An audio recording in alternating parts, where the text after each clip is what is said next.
साथियों नमस्कार। जैसा कि आपको विदित है कि पूरे देश भर में इस समय राजनीति का माहौल गर्म है। इस बीच में इंडिया नामक एक गठबंधन भी तैयार हुआ, विपक्ष का साझा गठबंधन। एनडीए माने भाजपा नेतृत्व वाले, भाजपा के गठबंधन वाले जो दल हैं उन सब को पराजित करने के लिए इस इंडिया नामक गठबंधन का उदय हुआ।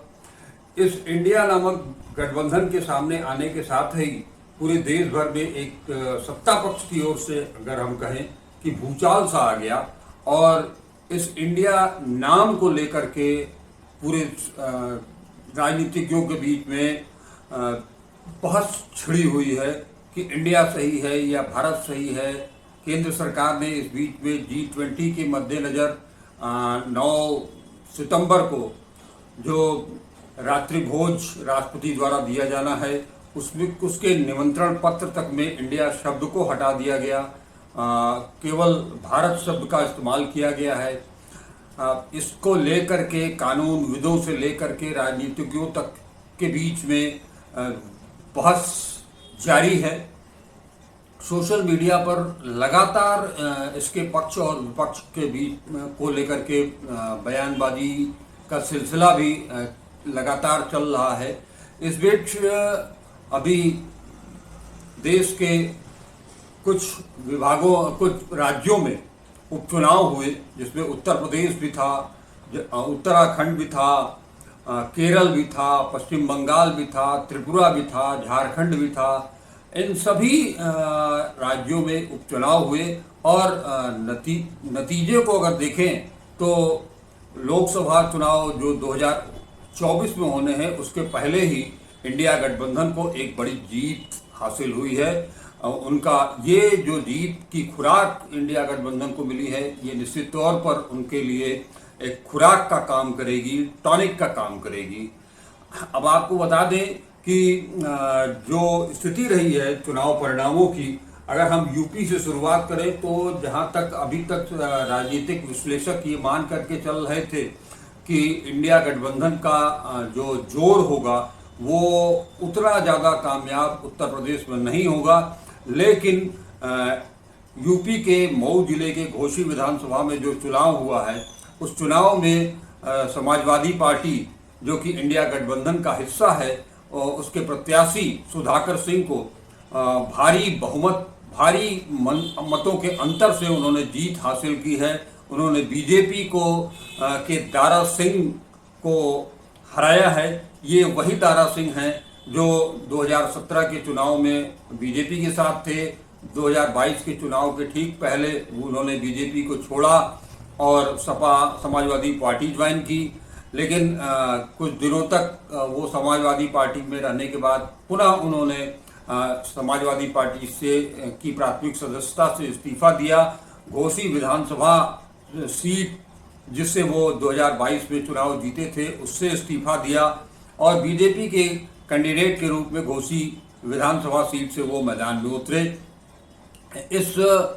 इसको लेकर के बहुत ही कयासबाजी लगाई जा रही थी। सत्ता पक्ष के जो दल हैं उनकी तरफ से ये लगातार कहा जा रहा था कि इस चुनाव में बीजेपी को भारी बहुमत मिलेगी, लेकिन ऐसा कुछ भी नहीं हुआ।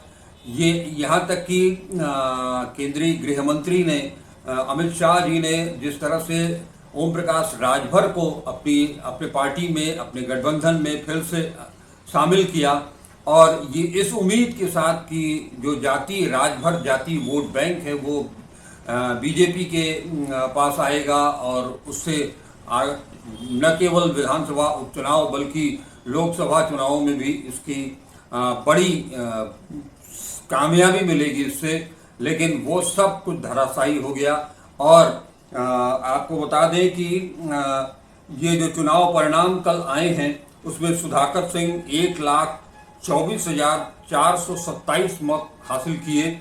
वहीं दारा सिंह चौहान जो कि बीजेपी के कैंडिडेट थे, पूर्व मंत्री भी हैं, उनको महज 81,668 मतों से ही संतोष करना पड़ा और इस तरह से सुधाकर सिंह ने 42,759 मतों से जीत हासिल की। आलम ये रहा कि 1725 नोटा के वोट पड़े हैं और इस नोटा के वोट से भी कम वोट पाने वाले करीब 5-6 प्रत्याशी घोषी में रहे हैं। इस तरह से उनको एक बड़ी जीत कहिए कि इंडिया को और समाजवादी पार्टी को मिली है। इसके साथ ही ये जो एक पूर्वांचल में काफ़ी अरसे से चला आ रहा था कि ओम प्रकाश राजभर किंग मेकर के रूप में अपने आप को डेवलप कर रहे थे, वो सारी कवायद भी, वो सारी कहानी भी इस उपचुनाव ने एकदम से खारिज कर दिया है। ये तब हुआ है जबकि आप सभी को ये पता होगा, राजनीति और चुनाव को बारीकी से जानने वालों को अच्छी तरह से वाकिफ होंगे कि उपचुनाव जो होते हैं ये माना जाता है कि वो सत्ता पक्ष का उपचुनाव होता है और उसमें सत्ता पक्ष के उम्मीदवार को ही जीत हासिल होती है, लेकिन ऐसा कुछ भी नहीं हुआ। वहाँ पर सत्ता पक्ष बुरी तरह से पराजित हुआ है। और इसके साथ ही ओम प्रकाश राजभर का कद भी काफ़ी हद तक अब राजनीतिज्ञों को, राजनीतिक दलों को ये समझ में आएगा कि उनका कद भी अब घटता हुआ सा दिखाई देने लगा है।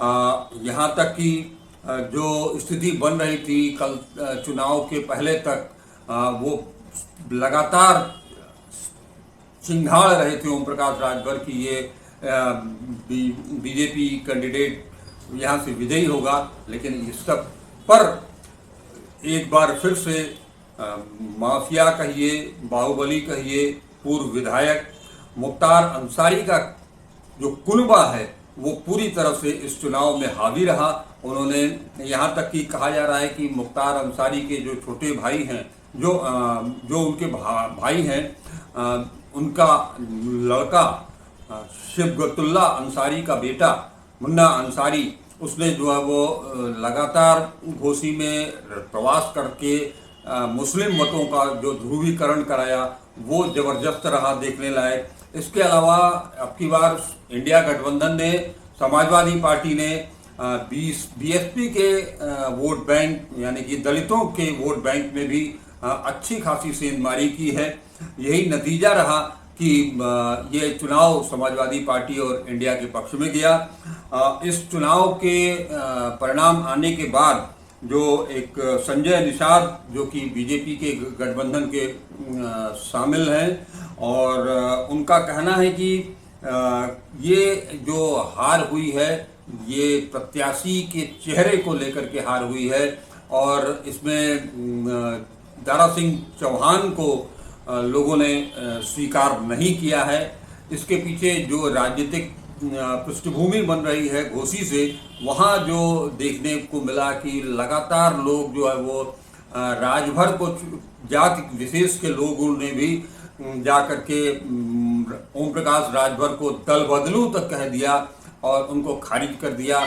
इस तरह से मुस्लिम मतों का ध्रुवीकरण, दलित मतों का ध्रुवीकरण, राजभर मतों का ध्रुवीकरण, ये सब मिल करके जहां बीजेपी गठबंधन को उन्होंने मात दी है और एक बड़ी सफलता हासिल की है। निश्चित तौर पर इसका श्रेय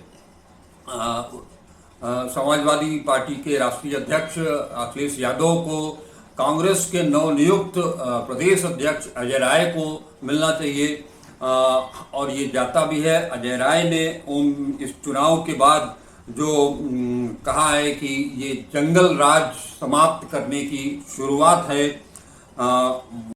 उत्तर प्रदेश से आगे अगर हम अन्य राज्यों की बात करें तो त्रिपुरा के बक्सनगर सीट से बीजेपी ने माकपा को हराया है।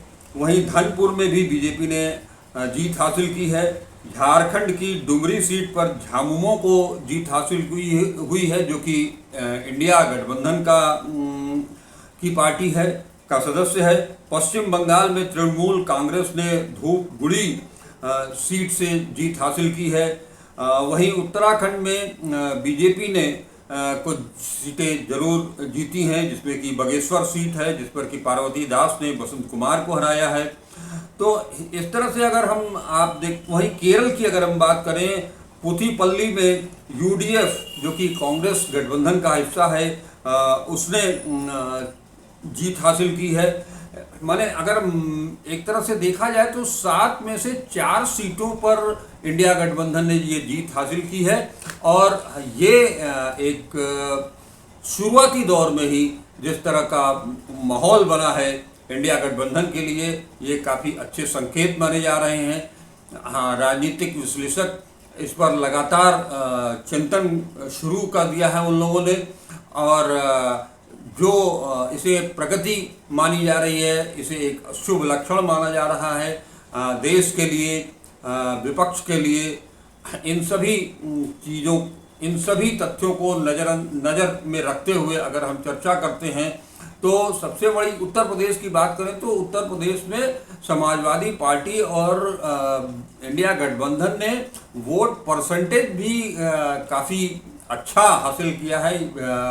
कल जो स्थिति बन रही थी उसमें 50% से ज़्यादा वोट इंडिया गठबंधन यानी कि समाजवादी पार्टी के जो उम्मीदवार थे सुधाकर सिंह को मिला है। तो एक तरह न केवल जीत बल्कि वोट परसेंटेज का भी बढ़ना इंडिया के लिए काफ़ी लाभप्रद है, और उनको इस चीज़ को, इस खुराक को जो मिली है जीत के साथ घोसी और यूपी में, उसे आगे भी बढ़ाना होगा, उसे और मजबूत करना होगा। हालांकि माना ये भी जा रहा है कि इस घोसी में जो सीट मिली है वो जिस तरह से दारा सिंह चौहान जो को जिताने को लेकर के और ओम प्रकाश राजभर जिस तरह से बीजेपी से सपा में गए, सपा से फिर बीजेपी में आए, और इस चीज को लेकर के दारा सिंह से मुख्यमंत्री योगी आदित्यनाथ भी बहुत खुश नहीं हैं, ऐसा माना जा रहा है, ऐसा राजनीतिक विश्लेषकों और राजनीतिक दलों के नेताओं का कहना है। ऐसी स्थिति में कुछ दबी जुबान ये बात भी सामने आने लगी है कि हाल के दिनों में जो कुछ भी बीजेपी के अंदर चल रहा है वो भी उनके लिए बहुत सुखद नहीं होगा, क्योंकि यहाँ केंद्र और राज्य के बीच में कुछ खींचातानी की भी स्थिति पैदा हो गई है। मुख्यमंत्री आदित्यनाथ अपने उत्तर प्रदेश को काफ़ी अच्छी तरह से संभाल करके चलने के लिए अपनी रणनीति बना रहे हैं। वहीं केंद्र सरकार और ख़ास तौर पर केंद्रीय गृह मंत्री अमित शाह का कुछ अलग रणनीति है। इन दोनों के बीच में बीजेपी के जो कार्यकर्ता हैं वो भी कहीं न कहीं असमंजस की स्थिति में है। राजनीतिक विश्लेषकों का कहना है कि इन सारी वजहों को जोड़कर एक बड़ा कारण बना है जिसमें घोसी में बीजेपी को अच्छी खासी हार का सामना करना पड़ा है। तो ये कुछ ताज़ा राजनीतिक घटना है। इस पर लगातार मंथन होता रहेगा। इसमें और दोनों गठबंधन की तरफ से लगातार इसका विश्लेषण करेंगे, और उसके बाद वो चाहेंगे कि हर कदम पर आगे कुछ न कुछ बेहतरी होती रहे, ताकि जो 2024 में लोकसभा के चुनाव होने हैं तब तक अपनी अपनी दावेदारी को पूरी मुस्तैदी के साथ, पूरी मजबूती के साथ रख सकें और अपनी उपस्थिति दर्ज करा सकें और बड़ी जीत हासिल कर सकें। इन बंधुओं, आप सब से मैं इन्हीं शब्दों के साथ विदा लेता हूं, और इस उम्मीद के साथ कि आप सभी वीडियो को ज़रूर पसंद करेंगे, लाइक करेंगे, इस चैनल को सब्सक्राइब करेंगे और ज़्यादा से ज़्यादा शेयर करेंगे। नमस्कार मित्रों, मैं अजय चतुर्वेदी इस वादे के साथ कि आपसे लगातार हम मिलते रहेंगे नई नई खबरों के साथ, नए राजनीतिक घटनाक्रम को लेकर के, खेलों को लेकर के, शिक्षा को लेकर के लगातार हम आपसे जुड़े रहेंगे। तो लेकिन आप हमारे साथ बने रहेंगे तभी इसका लुत्फ़ उठा सकेंगे। नमस्कार।